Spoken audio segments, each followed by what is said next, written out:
Hi friends, welcome back to Mazhathulli creations. ഈ channel നിങ്ങൾ ആദ്യമായിട്ടാണ് കാണുന്നതെങ്കിൽ സബ്സ്ക്രൈബ് ചെയ്യാൻ മറക്കല്ലേ. ശാലിനിയും ശ്യാമയും പുറത്തു വെച്ച് സംസാരിക്കുന്നുണ്ട്. സുസ്മിതയെ പറ്റിയാണ് സംസാരിക്കുന്നത്. സുസ്മിതയല്ല, സുസ്മിത പറഞ്ഞ ആ സത്യങ്ങളെക്കുറിച്ച്. ഈ സമയം ഒരു കോൺസ്റ്റബിൾ ശാലിനിയുടെ ഫോണിലേക്ക് വിളിക്കുന്നുണ്ട്. ശാലിനി അദ്ദേഹത്തോട് പറയുന്നു, ഞാനൊരു നമ്പർ അയച്ചു തരാം, അതിൻ്റെ ഡീറ്റെയിൽ എനിക്ക് ഉടൻ തന്നെ കിട്ടണം. ഇതേ സമയം പപ്പി വല്ലാത്ത സങ്കടത്തിലാണ്. സത്യയെക്കുറിച്ച് ഓർത്തിട്ടാണ് ആ സങ്കടം. സത്യയെ സമാധാനിപ്പിക്കാൻ ഒരു വഴി കാണിച്ചു തരണേ എന്നൊക്കെയാണ് പപ്പി ആലോചിച്ചിരിക്കുന്നത്. ആ സമയത്ത് തന്നെയാണ് കമലൻ അവിടേക്ക് വരുന്നത്. ഹായ് കമലൻ അങ്കിൾ എന്ന് പറഞ്ഞ് പപ്പി സന്തോഷത്തോടെ ഇരിക്കുമ്പോൾ പപ്പിക്ക് ഒരു സമ്മാനവുമായി വന്നിരിക്കുകയാണ് കമലൻ. പപ്പിയുടെ കണ്ണടയ്ക്കാനായി പറയുന്നു, ഇനി ഞാൻ പറഞ്ഞിട്ടേ കണ്ണ് തുറക്കാവൂ, കള്ളത്തരം കാണിക്കരുത് എന്നൊക്കെ പറയുന്നു. ഒരു പാവക്കുട്ടിയാണ് കൊണ്ടുവന്നിരിക്കുന്നത്. അത് കണ്ടപ്പോൾ തന്നെ പപ്പിക്ക് ഒരുപാട് ഇഷ്ടമാകുന്നുണ്ട്. അങ്ങനെ കമലൻ പപ്പിയോട് സംസാരിച്ചു കൊണ്ടിരിക്കുമ്പോൾ വിഷ്ണു അവിടേക്ക് വന്നു. അങ്ങോട്ട് സംസാരിക്കുമ്പോൾ തിരിച്ച് ഇങ്ങോട്ട് സംസാരിക്കുന്ന പാവക്കുട്ടിയാണ്. അങ്ങനെ ആ കാര്യം പറഞ്ഞുകൊണ്ടിരിക്കുമ്പോഴാണ് വിഷ്ണു അത് ഓഫാക്കിയിട്ട് ഇതിനേക്കാൾ നല്ലത് മൊബൈൽ ഫോൺ തന്നെയാണ്, അതിലും ഇങ്ങനെ ആരുടെ ശബ്ദത്തിൽ വേണമെങ്കിലും സംസാരിക്കാനുള്ള ആപ്പുകളൊക്കെ ഉണ്ടെന്നൊക്കെ വിഷ്ണു പറയുന്നുണ്ട്. ഏത് ശബ്ദം വേണമെങ്കിലും നമ്മൾ തിരഞ്ഞെടുത്താൽ മതിയെന്ന് വിഷ്ണു പറയുമ്പോൾ അതിങ്ങനെ ആകാംക്ഷയോടെ അതിനെപ്പറ്റി പപ്പി ചോദിക്കുന്നു. ഓരോരോ ടെക്നോളജികളെ എന്നൊക്കെ ഇങ്ങനെ അതിനെപ്പറ്റി വിഷ്ണു പറയുമ്പോൾ പപ്പി ആലോചിക്കുന്നുണ്ട്, എങ്കിൽ പിന്നെ ആ ആപ്പ് ഒന്ന് പരീക്ഷിക്കണമല്ലോ. സത്യയുടെ അച്ഛനാണെന്ന് പറഞ്ഞ് സത്യ ഒന്ന് വിളിച്ചാലോ? അച്ഛനെ കാണാനുള്ള ആഗ്രഹത്തിൽ അച്ഛൻ്റെ ശബ്ദമെങ്കിലും കേൾക്കട്ടെ. തൽക്കാലമെങ്കിലും ആ ഒരു വിഷമം മാറിക്കിട്ടുമെന്നും പപ്പി ആലോചിക്കുന്നു. പപ്പിയോട് വിഷ്ണു ചോദിക്കുന്നു, എന്താ ആലോചിക്കുന്നത് എന്ന്. ഒന്നുമില്ല എന്ന് പപ്പിയും പറയുന്നു.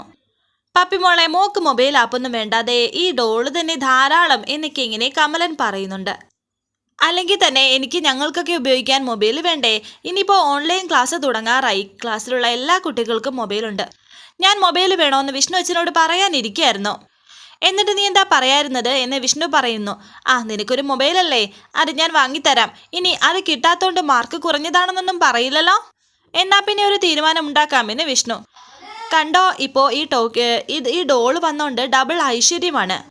ഇപ്പോൾ മൊബൈലും കിട്ടാൻ പോകുന്നു എന്നൊക്കെ കമലൻ വിഷ്ണുവിനെ അല്പം മാറ്റി നിർത്തിയും എന്തൊക്കെയോ കാര്യങ്ങൾ സംസാരിക്കാനുണ്ടെന്ന് പറഞ്ഞ് അങ്ങോട്ടേക്ക് പോകുന്നു. ഈ സമയം പപ്പി സത്യയോട് ആ ഡോളിനോട് സത്യ എന്ന രീതിയിൽ സംസാരിക്കുന്നുണ്ട്. ഇതേ സമയം ശാരദാമ്മയുടെ വീട്ടിൽ ശാലിനി വല്ലാത്തൊരു ടെൻഷനിൽ തന്നെയാണ്. എന്നാലും എന്നെ ഇടയ്ക്കിടയ്ക്ക് വിളിക്കുന്ന ഇവൾ ആരായിരിക്കും? ഈ സംസാരം എവിടെയോ പരിചയമുള്ളതുപോലെ, എന്നാലും അത് ആരാണെന്ന് മനസ്സിലാവുന്നില്ല. പപ്പി എൻ്റെ മകളാണെന്നുള്ള കാര്യം അവരെ അറിയിക്കാനുള്ള കാര്യം മാത്രമല്ല, എന്നെ മാനസികമായി തളർത്തണം. ഇതാണ് അവൾ ചെയ്തുകൊണ്ടിരിക്കുന്നത് എന്നൊക്കെ ശാലിനി വിചാരിക്കുന്നുണ്ട്. ശാലിനി പോലീസിനെ വിളിക്കുന്നു. എന്നിട്ട് ഈ നമ്പർ കിട്ടാനുള്ള എന്തെങ്കിലും വഴിയുണ്ടോ എന്നൊക്കെ അവരോട് ചോദിക്കുന്നുണ്ട്. അതിനെപ്പറ്റി അദ്ദേഹം വ്യക്തമായി പറഞ്ഞു കൊടുക്കുകയും ചെയ്യുന്നു. പിന്നീട് കാണിക്കുന്നത് പിറ്റേ ദിവസമായിരിക്കുന്നു. സത്യയ്ക്ക് ഭക്ഷണം വാരിക്കൊടുക്കാൻ ശ്രമിക്കുമ്പോൾ ആ ഭക്ഷണം വേണ്ടെന്ന് പറഞ്ഞ് ദേഷ്യത്തോടെ തട്ടി മാറ്റുകയാണ് സത്യ. ശാരദാമ്മയാണ് ഭക്ഷണം കൊടുക്കുന്നത്. അങ്ങനെ പറഞ്ഞാൽ എങ്ങനെയാ? ഇനിയും ഭക്ഷണം കഴിച്ചില്ലെങ്കിലേ തലകറങ്ങി വീഴും. ഹോസ്പിറ്റലിൽ കൊണ്ടുപോയിട്ട് മൂക്കിക്കൂടിയേക്ക് കുഴലിട്ട് ഭക്ഷണം തരേണ്ടി വരുമെന്നൊക്കെ ശാരദാമ്മ പേടിപ്പിക്കാനായി പറയുന്നുണ്ട്. എന്നാൽ സത്യ പറയുന്നു, എത്ര പറഞ്ഞാലും ഞാൻ ഭക്ഷണം കഴിക്കില്ല. അച്ഛൻ വന്നതിന് ശേഷം ഒരുമിച്ചിരുന്ന് ഞങ്ങൾ കഴിച്ചോളാമെന്ന്. ശാലിനി പറയുന്നു, സത്യ നിന്റെ അച്ഛൻ വരില്ല, ഞാനും നിന്റെ അച്ഛനും തമ്മിൽ വഴക്കാ, അതുകൊണ്ടാണ് അച്ഛൻ ഇങ്ങോട്ട് വരാത്തത്. വാശി കളഞ്ഞ് മോളത് കഴിക്കുന്നു പറയുമ്പോൾ സത്യ പറയുന്നു, അമ്മയോടല്ലേ വഴക്ക്, എന്നോടല്ലല്ലോ. എന്നെ കാണാൻ അച്ഛൻ വരുമെന്ന് പറഞ്ഞത്, അല്ലാതെ അമ്മയെ കാണാനല്ല എന്ന് സത്യ പറയുമ്പോൾ ശാലിനി ദേഷ്യത്തോടെ പറയുന്നു, ഞാൻ അങ്ങോട്ട് എഴുന്നേറ്റ് വന്നാൽ എന്താ ചെയ്യാന്ന് പറയാൻ പറ്റില്ല, മര്യാദയ്ക്ക് കഴിച്ചേ എന്ന് പറയുന്നു. എനിക്ക് വേണ്ടെന്ന് പറഞ്ഞില്ലേ എന്ന് സത്യ തർക്കുത്തരം പറയുന്നു. നീ ഇതൊക്കെ എവിടെ നിന്ന് പഠിച്ചു എന്ന് ശാലിനി പറയുന്നു. അമ്മയോട് അത് വായിലേക്ക് വെച്ച് കൊടുക്കാൻ പറയുന്നു. അവൾ കഴിക്കോ ഇല്ലയോ എന്ന് അറിയണമല്ലോ എന്ന് പറയുന്നു. അമ്മയെ വെറുതെ ദേഷ്യം പിടിപ്പിക്കരുത്, നല്ല കുട്ടിയായിട്ട് ഇത് കഴിച്ചെന്ന് ശാരദാമ്മ പറയുന്നു. അത് ഭക്ഷണം വാരിക്കൊടുക്കാൻ ശ്രമിക്കുമ്പോൾ പെട്ടെന്ന് വേണ്ടെന്ന് പറഞ്ഞില്ലേ എന്ന് പറഞ്ഞ് പ്ലേറ്റോടെ തട്ടിയെറിയുകയാണ് സത്യ. അഹങ്കാരി, എന്താ നീ കാണിച്ചത് എന്ന് പറഞ്ഞ് സത്യയെ അടിക്കാൻ തുടങ്ങുകയാണ് ശാലിനി. ശാരദാമ്മ സത്യയെ പിടിച്ചു മാറ്റി. എനിക്ക് വേണ്ടെന്ന് പറഞ്ഞില്ലേ, പിന്നെയും എന്തിനാ വാരി തരുന്നത് എന്ന് ദേഷ്യത്തോടെ സത്യയും പറയുന്നു. തർക്കുത്തരം പറയുന്നോ?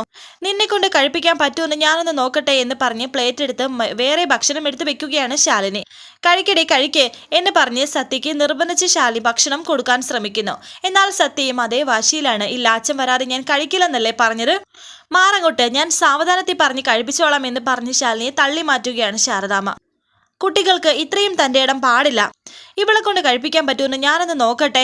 എടീ കഴിക്കേ, ഇല്ലെങ്കിൽ എന്നെ നല്ല അടി കിട്ടും എന്നൊക്കെ ശാലിനി പറയുമ്പോൾ എന്നെ തല്ലിക്കൊന്നാലും ഞാനിത് കഴിക്കില്ല എന്ന് സത്യ പറയുന്നു.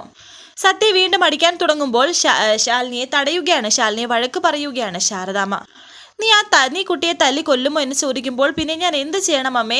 എത്ര ദിവസമായി ഇവള് മര്യാദയ്ക്ക് ഒന്ന് ആഹാരം കഴിച്ചിട്ട് ഇതിന് മാത്രം അനുഭവിക്കാൻ ഞാൻ എന്ത് തെറ്റാ ചെയ്തത് എന്ന് പറഞ്ഞ് ശാലിനി കരയുന്നു. അച്ഛൻ വരാതെ ഞാൻ കഴിക്കില്ലെന്ന് പറഞ്ഞ് സത്യ അവിടെ നിന്നും ഇറങ്ങി ഓടുന്നു.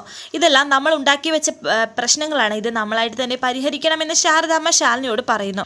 പക്ഷെ അതിന് ഇതല്ല വഴി. ഇനിയും ഇങ്ങനെ പോയാൽ നഷ്ടപ്പെട്ടു പോകുന്നത് സത്യയുടെ മനസ്സാണെന്ന് ശാരദാമ്മ പറയുന്നു. ആ കുഞ്ഞു മനസ്സിപ്പോൾ വേദനിച്ചാൽ ആ വേദന മാറ്റാൻ നമുക്ക് കഴിയില്ല എന്ന് ശാരദാമ്മ പറയുന്നു. സത്യ ഇതേ സമയം ആ പടിക്കൽ പോയി ഇരിക്കുകയാണ്, വളരെ സങ്കടത്തോടെ അവിടെ ഇരുന്ന് കരയുന്നുണ്ട്. അമ്മ, എൻ്റെ അവസ്ഥയും കൂടി ഒന്ന് മനസ്സിലാക്കുക. പപ്പി എൻ്റെ മകളാണെന്നുള്ള സത്യം മറ്റൊരാളും കൂടി അറിഞ്ഞിട്ടുണ്ട്. അതിൻ്റെ പേരിൽ അവൾ എന്നെ നിരന്തരം വിളിച്ച് ഭീഷണിപ്പെടുത്തിക്കൊണ്ടിരിക്കുകയാണ്. ഈ സത്യം സത്യാമ്മയോടെങ്ങാനും പറഞ്ഞാൽ തീർന്നു എല്ലാം എന്ന് ശാലിനി പറയുമ്പോൾ ഇതാരാണെന്ന് ശാരദാമ്മ ചോദിക്കുന്നു. എനിക്കറിയില്ല, അതാരാണെന്നുള്ള ശ്രമത്തിലാണ് ഞാനിപ്പോൾ. 4 വശത്തുനിന്നും പ്രശ്നങ്ങൾ വന്നാൽ എന്നെ കൊണ്ട് പിടിച്ചു നിൽക്കാൻ കഴിഞ്ഞെന്ന് വരില്ലമ്മേ. എന്നും എഴുന്നേൽക്കുന്നത് ദിവസം ഉണ്ടാകുന്ന പ്രശ്നങ്ങൾ തരണം ചെയ്യാനുള്ള കരുത്ത് തരണേ എന്നുള്ള പ്രാർത്ഥനയുമായിട്ടാണ്. ആ ഒരു ഉറപ്പിലാണ് ഇങ്ങനെ ഓടുന്നതൊക്കെ. പക്ഷേ ഞാൻ അങ്ങ് തളർന്നു പോവുകയാണ്. സത്യയുടെ ഈ വാശിയും കൂടിയായപ്പോൾ എൻ്റെ നിയന്ത്രണം വിട്ടുപോയി എന്ന് കരഞ്ഞുകൊണ്ട് ശാലിനി പറയുന്നു. പോട്ടെ, ചിലപ്പോൾ കുറച്ച് കഴിയുമ്പോൾ സത്യയുടെ മനസ്സ് മാറിക്കോളും എന്നൊക്കെ ശാരദാമ്മയും പറയുന്നു. എന്താ അമ്മേ ഞാൻ ഇങ്ങനെ ആയിപ്പോയത്? എൻ്റെ ജീവിതം മാത്രം എന്താ ഇങ്ങനെ ആയിപ്പോയത് എന്ന പ്രശ്നങ്ങളായെന്നൊക്കെ ശാലിനി. പിന്നീട് കാണിക്കുന്നത് പപ്പി സത്യയുടെ വീട്ടിലേക്ക് വന്നിരിക്കുകയാണ്. ഈ സമയം ശാലിനി പൂജാമുറിയിലായിരുന്നു. സത്യയുടെ കാര്യം പറഞ്ഞ് വിഷമപ്പെടുകയാണ് ഭഗവാന്റെ മുന്നിൽ ശാലിനി. മുറ്റത്ത് നിന്ന് സത്യ എന്ന് ഉറക്കെ വിളിച്ചിട്ട് സത്യ കേൾക്കുന്നില്ല. അതുകൊണ്ട് പപ്പി അകത്തേക്ക് കയറി പോകുന്നു. ശാലിനി ഭഗവാനോട് പറയുന്നുണ്ട്, ഭഗവാനെ, എനിക്ക് കുറേ സങ്കടങ്ങൾ തന്നാലും എൻ്റെ കൂടപ്പിറപ്പിന് സങ്കടം കൊടുക്കരുതെന്നുള്ള പ്രാർത്ഥനയുള്ളൂ എനിക്ക്. അവളൊരു പാവമാണ്, എനിക്ക് നന്നായി വരണം എന്ന് മാത്രമേ അവൾ ആഗ്രഹിക്കൂ. അവളുടെ പ്രാർത്ഥനയും എനിക്ക് വേണ്ടിയിട്ടാണ്. അങ്ങനെയുള്ള എൻ്റെ അനിയത്തിക്ക് ഞാനായിട്ടൊരു ദോഷവും വരുത്തരുത്. അതിന് ആ രഹസ്യം അങ്ങനെ തന്നെ ഇരിക്കും.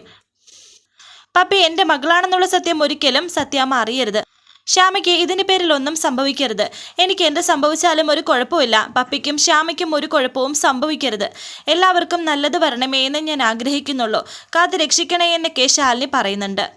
ഇത് പറഞ്ഞ് ശാലിനി തിരിഞ്ഞു നോക്കുമ്പോൾ പപ്പി മുന്നിൽ നിൽക്കുന്നു. എൻ്റെ പ്രാർത്ഥന പപ്പിമോള് കേട്ടോ എന്ന് മനസ്സിൽ വിചാരിക്കുന്നുണ്ട്. പ്രാർത്ഥന കഴിഞ്ഞോ ചേച്ചിയമ്മേ എന്ന് പപ്പി ഇപ്പോൾ ശാലിനിയോട് ചോദിക്കുന്നു. മോളിതിപ്പോൾ എപ്പോൾ എത്തിയെന്ന് ചോദിക്കുന്നു. ചേച്ചിയമ്മ ഒന്നും സംഭവിക്കരുത് എന്ന് ഭഗവാനോട് പ്രാർത്ഥിക്കുന്ന സമയം ഞാനിവിടെ എത്തിയെന്ന് പറയുകയാണ് പപ്പി. മോള് പറഞ്ഞിട്ടാണോ വന്നിരിക്കുന്നത് എന്ന് ശാലിനി ചോദിക്കുമ്പോൾ അമ്മയ്ക്കറിയാം പ്രശ്നമൊന്നും ഉണ്ടാകില്ല എന്ന് പപ്പി പറയുന്നു. സത്യ എവിടെയെന്ന് ചോദിക്കുന്നുണ്ട്. സത്യ ഒന്നും കഴിക്കുന്നില്ല, എന്ത് പറഞ്ഞാലും വാശിയാണ് എന്നൊക്കെ ശാലിനി പറയുന്നു. ഞാൻ പറഞ്ഞാൽ സത്യ കേൾക്കും, ഭക്ഷണവും കഴിപ്പിക്കാമെന്ന് പറഞ്ഞിട്ട് സത്യയുടെ മുറിയിലേക്ക് പോവുകയാണ് ശാലിനിയും പപ്പിയും കൂടി. എന്നാൽ അവിടെ പപ്പിയില്ല, സത്യയില്ല. സാധാരണ ഞാൻ വഴക്കിട്ടാൽ ഇവിടെയാണ് വന്ന് നിൽക്കുന്നത്, വേറെ എവിടെയും പോവില്ല എന്നൊക്കെ ശാലിനി പറയുന്നു. മുറ്റത്തും പോയി നോക്കുകയാണ്. ശാരദാമ്മ വന്ന് നോക്കുന്നു. ആഹാ, ഇതാര് പപ്പിമോളോ എന്ന് പറഞ്ഞ് പപ്പിക്ക് ഒരു ചുംബനം കൊടുക്കുന്നു. സത്യ എവിടെയെന്ന് ചോദിക്കുകയാണ് പപ്പി. വീടാകെ പരിശോധിക്കുന്നു, അവിടെ എങ്ങും സത്യയെ കാണുന്നില്ല. തല്ലിയത് കൊണ്ട് ഇനി ഇറങ്ങിപ്പോയതാണോ എന്ന് ശാരദാമ്മ ഒരു സംശയം പറയുന്നുണ്ട്. ഇത് കേട്ട് ശാലിനി ആകെ ടെൻഷൻ ആവുകയാണ്. വരാനിരിക്കുന്ന പുതുപുത്തൻ എപ്പിസോഡുമായി വീണ്ടും കാണാം. Thank you for watching. Please subscribe, like, share my channel.